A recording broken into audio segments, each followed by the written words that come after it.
J'ai internet. J'ai internet. Oh là.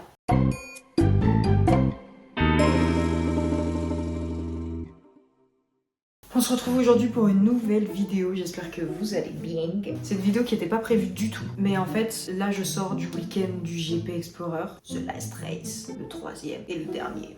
Même si Squeezie, 4e, ça m'a remué de fou ma boule et je pensais pas autant, et du coup j'ai besoin d'en parler. Cette vidéo va sortir, ça fera déjà une semaine, ça sera le mardi, ça fera une semaine, t'as capté, j'espère que t'as capté. Parce que là aujourd'hui on est mardi, je sais plus, enfin on est le mardi du GP, le mardi qui est juste après, et il y a déjà une vidéo qui sort, parce que je peux lancer officiellement, je vais faire une vidéo par semaine, tous les mardis à 18 h il y aura une vidéo. J'espère vraiment que je vais y arriver, mais vraiment. Hier je suis retombée sur mes anciennes vidéos, je suis tombée sur des trucs hyper mimi, je pense que je vais faire une vidéo où justement je reviens sur ces anciennes vidéos, etc.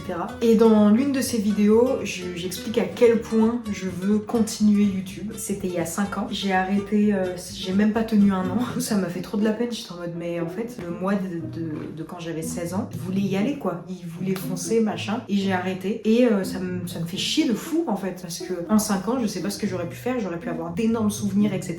Et en fait j'ai quelques dizaines de vidéos à mon actif alors que j'aurais pu en avoir beaucoup plus, et que c'est pas grave, j'ai vachement évolué depuis mes 16 ans et j'ai fait ce que je pouvais. Bref, ça sera tout ça pour une prochaine vidéo, mais tout ça pour dire que je me lance, je vais probablement avoir du mal à être hyper régulier pendant les périodes de partiels, etc.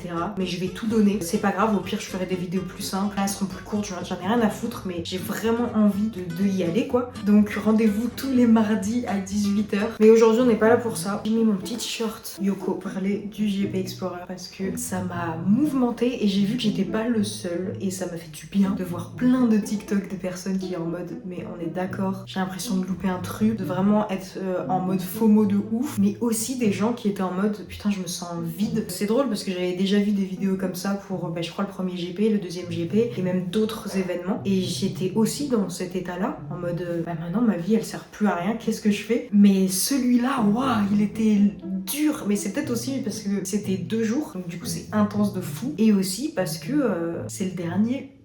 Et ça fait mal. Ma mère elle me rassure en me disant que Squeezie c'est quelqu'un qui aime faire des choses et qui aime rencontrer ses abonnés, etc. Donc ils en font plus.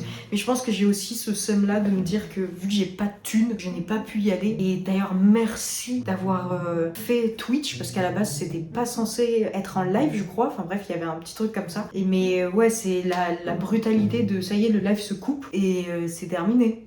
C'est dingue, je sais pas si vous avez suivi le GP et que vous avez ressenti pareil que moi. Mais du coup, j'ai fait aujourd'hui une petite liste carrément de petites choses que je veux dire, parce que je suis un peu mimi là avec ma fiche. Non mais parce qu'en fait, j'avais peur de tourner un peu en rond et je voulais vraiment réussir à bien exprimer ce que je veux. Enfin, je sais pas si je vais bien l'exprimer, mais en tout cas exprimer ce que je veux dire. Par exemple, donc aujourd'hui, j'ai envie de vous parler de qu'est-ce que le GP, ce 3e GP, ça a impacté chez moi. Je suis sur ma chaîne YouTube, donc c'est très égoïste. Donc je vais parler de moi et qu'est-ce que ça me fait ressortir comme émotion et qu'est-ce qui m'a touchée, etc., etc. Donc j'ai pris des notes parce que il y a un participant qui m'a touchée énormément, mais vraiment beaucoup. Et c'est con parce que c'est un participant que je suis depuis très peu longtemps. Avant j'avais du mal avec lui, mais en fait petit à petit je commençais à me dire mais en fait il a l'air mimi et tout, et le fait qu'il s'exprime, etc., ça m'a fait du bien. Bref, je vais dire clairement qui c'est. J'ai été extrêmement touchée par Maxime Biaggi, vraiment, mais extrêmement, parce que je me reconnais de fou en lui. J'ai le besoin, le sentiment de devoir faire un disclaimer avant. C'est une personne qui m'a touchée énormément, pas par rapport au truc de c'était sa revanche machin et tout, par rapport à l'accident qu'il avait eu avec Manon au GP2, pas du tout. Je suis pas du tout dans ce délire là. J'ai lu le post de Manon, si vous l'avez pas lu je vous conseille de le lire, c'est hyper touchant et je comprends totalement, et franchement je suis vraiment de tout cœur avec elle. Je sens qu'elle a besoin de soutien. Après j'ai pas vécu ce qu'elle a vécu, je vois pas quoi dire de plus d'autre, mais j'ai vraiment besoin de se faire un peu ce disclaimer en mode c'est pas parce que c'est lui qui m'a touché le plus que du coup je suis dans la DA de il a pris sa revanche, heureusement elle était pas là, il a pu faire P3 parce que Manon n'est pas là qu'il a brillé, enfin bref, de la boulie en fait, mais pas du tout. Ce qui se passe avec elle m'attriste énormément. Je trouve qu'elle aurait dû avoir beaucoup plus de soutien et je trouve ça très triste qu'elle soit obligée de faire un post. Après, je ne connais pas la situation dans le sens où je ne sais pas qu'est-ce qui s'est dit en privé, je ne sais pas si elle a été soutenue, etc. Il y a que son point de vue et le silence des autres. Tout ça pour dire que dans tous les cas, peu importe si elle a été soutenue ou non, dans tous les cas, elle n'avait pas à vivre ce qu'elle a vécu et elle n'a pas été assez soutenue dans tous les cas par rapport à ce qu'elle a vécu. Je vais synthétiser parce que ça reste qu'un disclaimer dans la vidéo. Ce que je veux dire, c'est que on ne sait pas les infos, donc tout ce que je veux faire, c'est donner du soutien à Manon sans discréditer les autres personnes parce que je n'en sais rien. Mais en tout cas, tout ce que je sais, c'est que Manon a besoin de soutien et voilà, et que c'est pas du tout dans cette démarche-là qu'aujourd'hui je vais parler de Maxime Biaggi parce que c'est juste quelqu'un qui m'a extrêmement touchée par rapport à ses paroles et pas du tout par rapport à la revanche qu'il a pris puis son accident, machin. Enfin bref, j'espère que c'est clair, j'espère que c'est compris, etc. Je vais aller enlever le jouet à mon lapin parce que là il casse les couilles, il fait que du bruit. Et après je vais plus parler de cette histoire et juste parler de ce que j'ai ressenti et de pourquoi cette personne-là, pourquoi Maxime Biaggi m'a autant touchée lors du GP. Alors je veux parler d'abord de comment je l'ai connu. Donc c'était globalement récent. Par exemple quand il a participé au GP2, j'étais pas dans le truc, genre j'ai aucun trop grand souvenir. J'ai commencé à suivre Maxime très récemment. C'était surtout grâce à ses apparitions dans les vlogs d'août, etc. Parce que moi je suis beaucoup Léna et j'aime beaucoup ce side-là de YouTube, Léna, Seb, etc. Vu qu'ils sont devenus vachement potes avec Jilcy, ça a fait le fait que je commence à les suivre, à regarder quelques vidéos, etc. Aussi, j'aime beaucoup les vidéos de McFly et Carlito. Le fait que Elian ait beaucoup participé dans certaines vidéos fait de plus en plus les voir. C'est là où je suis rentrée un peu dans le bain là, dans ce side. Et en fait, petit à petit, à force de regarder des choses, par exemple, j'ai jamais suivi Zen, rien du tout, enfin voilà quoi. Mais à force de regarder des petites vidéos de Jilcy, etc., où il était de plus en plus présent, j'ai remarqué que je sais pas comment dire. Il a l'air anxieux. Il faisait souvent des trucs comme ça avec les doigts, machin. Un truc que beaucoup de gens font, beaucoup de gens anxieux. Et que moi, je fais énormément. Et je me suis dit, ok, intéressant. C'est trop bizarre de dire ça sur quelqu'un qui se fait mal hein, et qui stresse, mais je me suis dit, waouh, ok, c'est des trucs qui sont pas forcément cutés, qu'on peut voir, etc. Et je me suis dit, ok, mais j'ai pas la connaissance qu'il en ait forcément parlé, parce que comme je l'ai dit, c'est pas quelqu'un que je suivais. Petit à petit, je suivais de plus en plus, mais c'était surtout quand il était en guest, voilà, en gros c'est ça. Et petit à petit, arrive le G. Le premier jour, à la fin, donc je crois qu'il finit deuxième pour la course sprint, et il dit que pour lui, maintenant il est en détente, le lendemain il va juste kiffer, qu'il s'est prouvé à lui-même, enfin voilà quoi, il s'est prouvé à lui-même qu'il en était capable et que c'était un combat mental, surtout ça. Et j'étais en mode putain ça devient intéressant, je comprends de fou ce qu'il dit, je pense qu'il y en a beaucoup, hein, je dis pas que je suis unique, enfin vraiment je sais pas, j'ai l'impression que comment j'en parle c'est en mode waouh, moi aussi je suis comme ça, on est 2% de la population à être comme ça, pas du tout, je pense qu'au contraire, mais le fait qu'ils le disent dans un endroit où il y a autant de visibilité, dans une compétition et que il prend le temps quand il prend la parole de parler de ça et de son combat intérieur, je suis en mode waouh, ça fait du bien, vraiment ça fait du bien pour toutes les personnes qui vivent ça et qui ne peuvent pas s'exprimer de ça, qui n'ont pas la portée de pouvoir s'exprimer à autant de personnes, de savoir que quelqu'un qui est plus connu et qui arrive quand même à faire des choses dans sa vie, vit la même chose. Et c'est en ça où je comprends de fou sa hargne de vraiment revenir au GP3, d'avoir eu cette possibilité et de saisir cette possibilité, cette occasion, et de vouloir tout péter. Et c'est juste, comme il le dit, un combat entre lui-même, quoi. Ensuite, il a fait The Last Race et il a encore brillé. Il est arrivé troisième d'une manière phénoménale. D'ailleurs, juste petite parenthèse, parlons de Squeezie. La course qu'il nous a fait, si vous n'avez pas vu le GP, allez voir la rediff, au moins pour la dernière course. Parce que je vous jure, ce qu'il nous a fait, ce qu'il nous a proposé, c'est une dinguerie. Bref, Maxime aussi à côté. À base, lui, dans sa tête, le samedi c'était terminé. Il a proposé tout ce qu'il avait à proposer. Et après, il allait faire sa vie. Mais finalement, de se dire que, putain, mais en fait, je suis à tant de personnes du podium, j'en suis capable, pourquoi pas essayer, et d'y avoir réussi, d'avoir tout donné, ça fait trop du bien. Et de le redire, parce que je crois que quand il a refait un discours, il l'a redit, que c'était son combat mental, il a réussi et qu'il est trop fier de lui, il a dit ça. Et ensuite, il a fait un live et il en a parlé plus profondément, et en fait, j'ai noté quelques mots qu'il a dit, on dirait un sociopathe, mais vraiment, je vous jure que ça m'a touchée. En fait, je pense que je vais mettre les extraits, carrément. Mais ouais, je vais mettre les extraits. En vrai, c'est le stress. Ouais, bah en fait, oui, bah ça les gars, je suis le mec le plus stressé du monde. Donc j'avais l'envie de finir la course, de la faire pour me prouver à moi-même que j'étais capable de le faire. Parce que j'ai toujours tendance à m'auto-saboter, que au GP1, je faisais tellement que me répéter que j'allais pas y arriver, que bah voilà, il s'est passé ce qui s'est passé. La seule revanche que j'avais, c'était entre moi et moi-même, parce que je voulais me prouver à moi-même qu'à un moment, fallait que je prenne un peu confiance en moi. Parce que dans tout ce que j'entreprends depuis toujours, j'ai un manque cruel de confiance. Il n'y avait pas de meilleur test pour moi que ça en fait. J'étais tellement stressé que je suis trop fier en fait de juste être arrivé au bout. Je parle même pas en termes de perf ou quoi, mais juste le simple fait de me dire je suis arrivé au bout, j'ai tenu, j'étais plus ou moins dans ce que je pouvais faire de mieux. J'étais en mode mieux moi personnellement, enfin de mieux tout court. Et en fait c'est pour ça que je suis vraiment trop fier de moi les gars. Et j'avoue, c'est un truc que je me suis jamais dit. Je me suis jamais dit je suis fier de moi, de ce que j'ai fait et tout. C'est la première fois, grâce au grand Manitou Squeezie et son événement, que je suis dans des conditions extrêmes, etc. et que j'arrive à me dire putain mais je suis fier de moi. Je suis fier de moi. Ça c'est un truc de... En vrai c'est un truc de zinzin.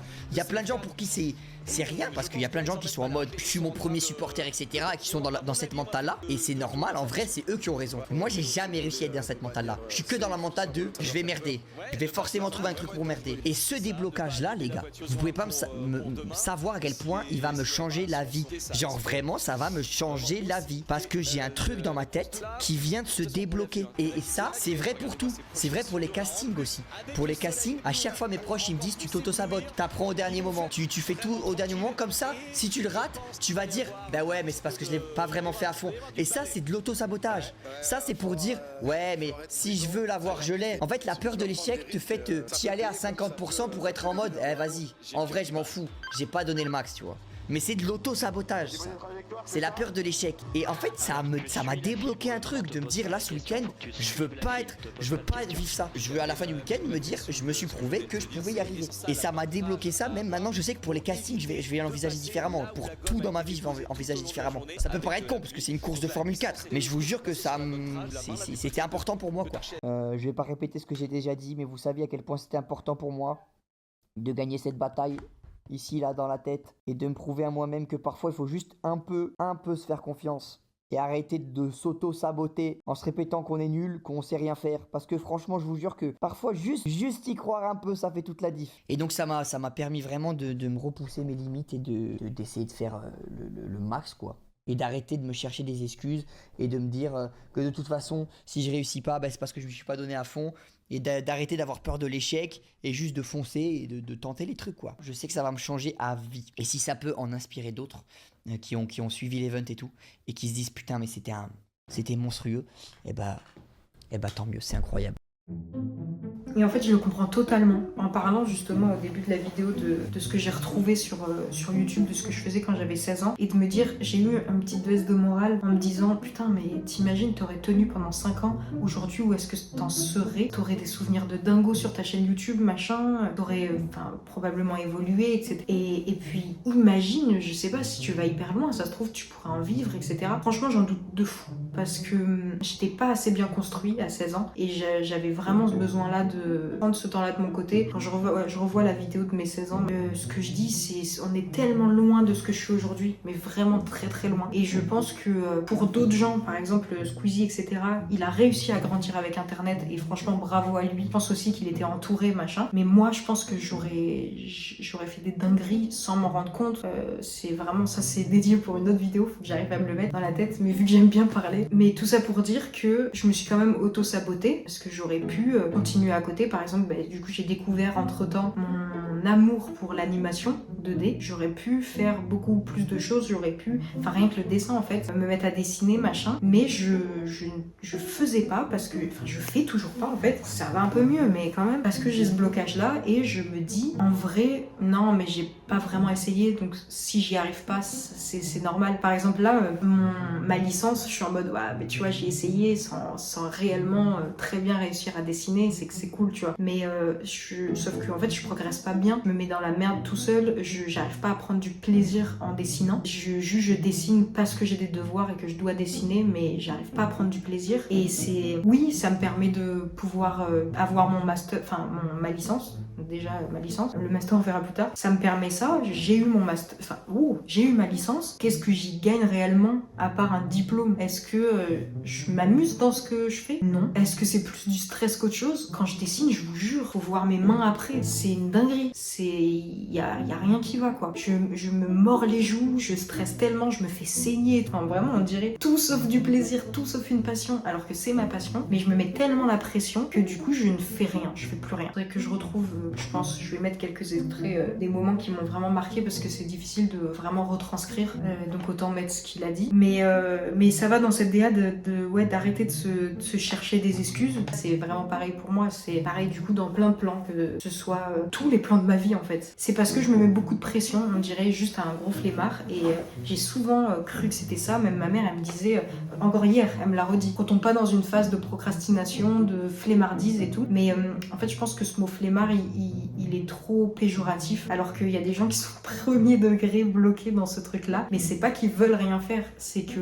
il y en a hein, mais il y en a d'autres, c'est pas qu'ils veulent rien faire, c'est juste qu'ils stressent tellement que faire c'est trop de montagne, et moi là c'est clairement ça. Et lui du coup, Maxime Biaggi, il disait que c'était lié à sa peur de l'échec, et en fait il a complètement raison. Enfin c'est en ça où je me suis pris un peu une claque dans la gueule, où j'ai tellement peur de pas y arriver. Mais déjà, qu'est-ce que c'est y arriver quoi? Mais bref, j'ai tellement peur de pas réussir, de pas me plaire dans ce que j'ai envie de faire, que ce soit l'animation, que ce soit YouTube, que ce soit tout ça, toutes mes passions comme ça, où je m'y mets, que du coup je m'y mets pas, ou alors j'attends le dernier moment, ou alors machin. Et là pour le moment j'ai par exemple relancé mes vidéos en mode ça y est, une fois par semaine. Mais par exemple la vidéo de la semaine dernière, j'en ai chié pour me mettre au montage quoi. J'étais en mode baisse de morale complet. Heureusement qu'il y a eu le GP après, même si ça m'a beaucoup baissé le moral, mais j'étais en mode, en fait quand j'ai vu le GP et que je me suis pris cette claque dans la gueule, je me suis dit pourquoi ma vidéo de maquillage là de merde, de con, je vais la poster, on s'en bat les couilles, les gens s'en battent les couilles. Mais en même temps je le fais pas pour les gens, et encore heureux, parce que j'ai 3 vues genre, donc faut pas. Et je le fais vraiment pour moi parce que je le ressens, et que le moi de 16 ans il avait déjà envie de faire ça, donc pourquoi le moi de 21 ans il peut pas faire ça? Donc let's go. Et au pire ça donne rien et tu t'en fous, parce que comme je l'ai dit dans cette vidéo là quand j'avais 16 ans, c'est que moi j'ai pas envie de, je cherche rien. Mon idéal ce serait de pouvoir vivre de ma passion, et du coup de kiffer, et d'apprendre à aimer avoir ma passion, et de pas faire par obligation continuer les études, et de dessiner par obligation pour avoir un diplôme, ou travailler par obligation dans un truc que j'aime pas juste pour avoir de l'argent par mois. Mon rêve c'est juste de faire un truc que je kiffe, enfin je pense que c'est le rêve de tout le monde en vrai, que ce soit à l'échelle d'internet, ou que ce soit à l'échelle d'un gars qui kiffe labourer son pré et s'occuper de ses vaches. C'est sa passion à lui, et donc du coup son rêve c'est d'être payé pour cette passion. Mais c'est exactement pareil, sauf que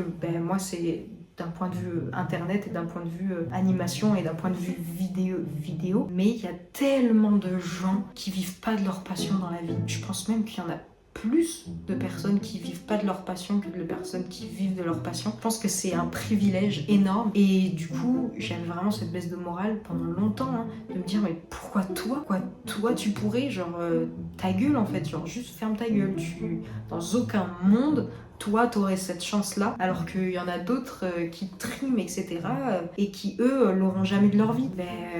Ouais, je suis complètement d'accord avec moi-même, mais en même temps est-ce que ça m'empêche d'essayer? Parce que est-ce que le fait de la vraie souffrance, ce serait pas le fait de rester dans mes peurs psychologiques, enfin mentales plutôt, et d'avoir jamais essayé? T'imagines, t'arrives à la fin de ta vie et tu te dis en fait j'ai pas essayé, et tu restes sur cette excuse là de ouais j'ai pas fait de film, mais en même temps j'ai jamais fait pour. Ouais, mais du coup t'as appris quoi dans la vie? Là pareil, ouais j'ai pas vécu de ma passion, mais en même temps j'ai rien fait pour. Ouais, mais du coup pourquoi tu te plains? Enfin c'est vraiment ça quoi. C'est vraiment, c'est dur, mais je vous jure que je me parle comme ça tout le temps, tous les jours. Et il l'a dit dans sa vidéo que en gros moi j'ai toujours dit à mes proche et j'ai réussi à le formuler récemment, que je me bully moi-même. Mais vraiment, dans les vidéos là que j'ai retrouvées, je raconte la première fois que j'ai commencé YouTube quand j'avais 10 ans et que j'ai arrêté comme ça, sans aucune raison. Et comme je le disais dans ma première vidéo, encore heureux que j'ai arrêté. J'étais trop jeune, beaucoup trop jeune. Mais pourquoi j'ai arrêté? Pourtant, personne ne m'a bully, personne. Enfin, vraiment, il y avait que des gens, soit qui n'étaient pas au courant, donc tant mieux, parce que je pense qu'ils auraient pu être méchants, soit qui étaient au courant et qui étaient soit indifférents, soit très sympas, en fait, et qui se marraient devant mes vidéos, machin, et qui faisaient des délires avec moi, qui suivaient From Dog. J'ai complètement stoppé, juste parce que moi, je me suis bully moi-même. Et que j'étais en mode, mais toi là, t'es débile de faire ça. Toi là, tu me gênes. Et ce truc de gênance, ce truc de t'es débile, de machin, ça m'a fait me rentrer dans le moule. Et du coup, j'ai suivi ce que les gens voulaient. En tant que collégien, qu'est-ce que tu dois faire? T'habiller avec de la marque, rentrer dans le moule, être drôle mais pas trop, machin, machin. Et pas bosser, machin et tout. Je suis vraiment rentrée dans ce moule-là. Mes notes, elles ont chuté pour faire un peu le caïd, machin et tout. Mais ferme ta gueule en fait. Vraiment, ferme ta gueule. Pourquoi t'es pas resté toi-même? Et les gens qui aujourd'hui disent, mais je n'ai jamais compris les gens qui rentraient dans un moule. Moi, j'ai toujours été moi-même, quitte à perdre mes amis au collège, etc. Je vous envie. Vous êtes des gens très très forts. Je me suis façonnée pendant plusieurs années en fonction de ce que les autres étaient, mais en plus, on ne m'a jamais dit de le faire. On m'a jamais bully pour que je rentre là-dedans. C'est juste moi. Je me suis bully moi-même. Et c'est une facette de moi que je déteste. J'ai des mots durs. Je le sais, mais j'ai eu des mots durs envers moi pendant des années. Et maintenant, je veux avoir des mots durs envers cette personne qui m'a bully, qui est moi-même, mais cette facette de moi-même qui m'a bully. Genre, va te faire foutre, vraiment va te faire foutre. J'ai envie de dire à toi, là, qui m'a bully pendant des années, va te faire foutre. En fait, je sais que t'es en moi, je sais que c'est moi qui suis responsable de ça, mais je veux plus. Donc du coup, dégage. Ça fait trop bizarre de le dire, mais vraiment. Mais c'est plus possible de vivre comme ça, genre vraiment c'est plus possible. Je viens de capter que je suis en fond blanc je suis en blanc sur fond blanc, y a rien qui va. Mais je voulais vraiment ce t-shirt Choco. C'est des choses que j'avais déjà un peu compris. C'est pas en regardant un live, un débrief et un événement que tu te prends une claque comme ça dans la gueule et que tu comprends tout d'un coup dans ta vie et tout. C'est des choses que j'avais déjà un peu conscientisé, compris et tout. Mais le fait de voir quelqu'un qui est en train d'y arriver et qui continue d'y arriver et qui continue à s'épanouir, de se dire que lui s'est pris une claque et que il va continuer et que maintenant il tourne un film, etc. Et de l'entendre dire ça, quelques mots, juste je me suis prouvé à moi-même que je pouvais y arriver et je suis fière de moi, juste ça. Bam, je me suis pris une grosse claque dans la gueule. Et merci pour ça, mais vraiment merci, et je pourrais jamais le remercier encore plus. Et c'est en ça que je trouve ça magnifique Internet. Il y a tellement de côtés négatifs, mais tu peux faire passer des messages tellement forts qui peuvent toucher quelqu'un qui est à l'autre bout du monde. Tu le connaîtras jamais, mais lui ça l'a touché. Et ça peut créer des trucs chelous en termes de trucs parasociaux, etc.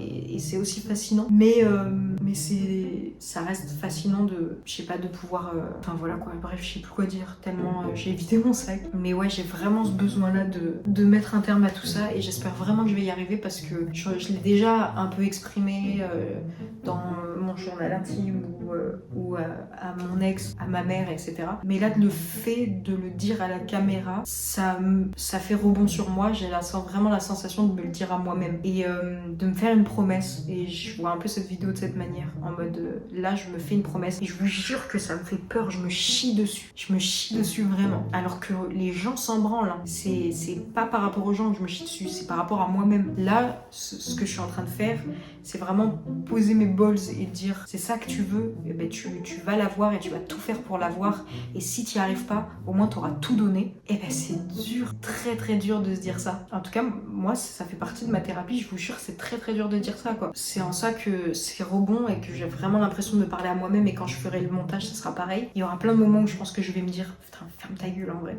Mais non, parle, exprime-toi et ferme pas ta gueule. Au contraire, arrête ce côté-là bully quoi. C'est je pose mes balls et j'inscris dans ma timeline de ma vie qu'aujourd'hui, ça y est, j'ai décidé que j'en avais marre et qu'il fallait que ça bouge quoi. Et ben ça se trouve ça bougera pas et ben tant pis, j'aurai les morts de fou ma boule. Mais au moins j'ai tenté et au moins je vais tenter et j'espère que je vais tenter et que je vais continuer. Mais putain, la luminosité elle s'est baissée d'un coup.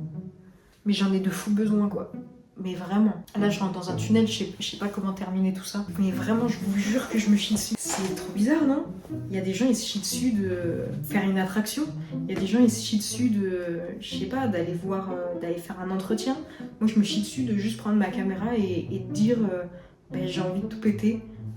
Ben ouais, je me chie dessus, quoi. Là, j'ai vraiment, je vous jure, j'ai le cœur qui bat et je me chie dessus. Ça se trouve, je vais jamais rien tout péter, hein. Il y a même beaucoup de chances que ce soit le cas. Tellement de chances que ce soit le cas. Mais je m'en bats les couilles. Faut que je tente. Enfin non, je m'en bats les couilles parce que je suis stressée. Non, mais vraiment, ça me fait du bien. J'espère que le message sera compris pour les 3 personnes qui verront cette vidéo. Et j'espère surtout que le message sera compris par moi et que je vais réussir, avec le montage, à faire retranscrire ce que je veux dire. Parce qu'elle est très importante. Et que rien que le fait de poster cette vidéo et je sais pas, dans 5 ans encore, retomber dessus et de me dire, putain, j'ai un point de vue de 5 ans avant. Enfin, j'ai un point de vue de 10 ans avant. J'ai un point de vue de 5 ans avant et maintenant où j'en suis dans ma vie, tu vois. Et donc à 26 ans. Merci d'avoir suivi cette vidéo. J'espère qu'elle vous aura plu. J'espère qu'elle aura eu du sens ou en tout cas qu'elle aura été cool à regarder. Puis bonne semaine. Et je peux le dire maintenant, ça y est, on se retrouve mardi prochain pour une nouvelle vidéo. Passez une bonne semaine, salut.